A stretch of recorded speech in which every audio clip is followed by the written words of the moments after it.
اب کیا آپ کی پارٹی جو ہے وہ ایک اور پیرالل بجٹ بھی پیش کرے گی، اور کیا آپ عدالت جائیں گے اور کہیں گے کہ یہ جو بجٹ ہے یہ غیر قانونی ہے؟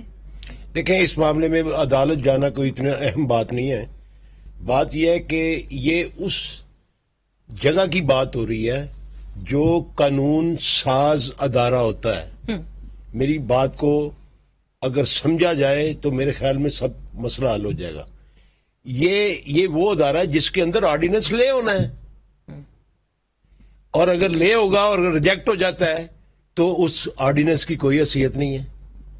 کیونکہ یہ آرڈیننس جو ہوتا ہے اس کے بعد قانون سازی ہونی ہوتی ہے. آرڈیننس فائنل چیز نہیں ہے. بالکل صحیح کہہ رہے ہیں. اس کی ایک میعاد ہوتی ہے کہ اتنے دن کے اندر 120 دن ہے. یہ میں اس پہ بحث نہیں کرتا. وہ دیٹ آئی نو. میں پارلیمنٹ کے اندر کافی عرصے سے آپ ہیں. 5ویں مرتبہ میں پارلیمنٹ میں بیٹھا ہوں. گزارش یہ ہے، اور پھر میں چھوٹا سا وکیل بھی ہوں، ادنا سا. مجھے معلوم ہے. اور پریکٹسنگ لائے مجھے معلوم ہے. بات یہ ہے کہ یہ بات مشکوک نہیں ہے.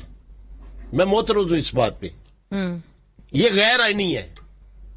اچھا، تو جو پورا بجٹ ہے پنجاب کا، کامل صاحب سمجھنے والا ہے. دیکھیے سلمان صاحب بھی تو یہی کہہ رہے ہیں نا، تھوڑی بہت قانون کی سمجھ ہے اور وہ طالب علم ہے، اس کو یہ پتا ہے کہ جو غیر آئینی ہے وہ غیر آئینی ہے، وہ مشکوک نہیں ہے. سلمان صاحب جو ہے وہ کہہ رہے ہیں کہ یہ مشکوک ہے، مگر اس بات کو آگے لے کے چلتے ہیں چونکہ انہوں نے بھی یہ کہا کہ جی اگلی بات بھی میں کرنا چاہوں گا تھوڑا سا مزید. رولز اینڈ پروسیجر کسی آرڈیننس کے تحت نہ ریجیکٹ کیے جا سکتے ہیں نہ بنائے جا سکتے ہیں. رولز پروریگیٹو ہے اسمبلی کا، اور اس کی ایک کمیٹی ہوتی ہے rules and procedure standing committee. وہ اس کا دائرہ کار ہے کہ وہ رولز اینڈ پروسیجر جو ہے وہ بنائے اور پھر وہ اسمبلی کے اندر پیش ہوتے ہیں. اس کے اندر ووٹنگ ہوتی ہے. آرڈیننس کے ذریعے آپ نہیں اس کے اندر قطعی طور پہ نہیں. دیکھیں، میں رولز اینڈ پروسیجر کا ممبر رہ چکا ہوں. یہ 2012 کے سینٹ کے جو رولز اینڈ پروسیجر ہیں وہ اس کمیٹی نے بنایا جس کا میں ممبر تھا. تو یہ ساری چیزیں ان میں ہی بہام کوئی نہیں ہے. شکوک اور شبہ قانون اور آئین کے اندر نہیں ہوتا. یہ مگر پھر معاملہ تو کوئی لفظ عدالت نہیں میں چلا جائے گا نا. آپ اتنی بڑی وکیل کی بیٹی ہیں ماشاءاللہ. قانون اور آئین اس کے اندر جو یہ چیزیں ہیں یہ بلا شبہ ہوتی ہیں.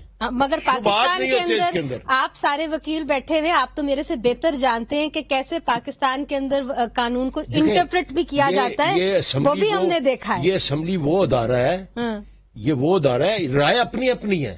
لیکن بات یہ ہے کہ جو حقائق ہیں ان کو لفظوں کے ہیر پھیر سے تبدیل نہیں کیا جا سکتا. میں ایک بات، یہ وہ ادارہ ہوتا ہے اسمبلی ہے، یہ سنگل ہینڈ ہے جو تحفظ کرتا ہے آئین کے تحت دیے گئے حقوق کی.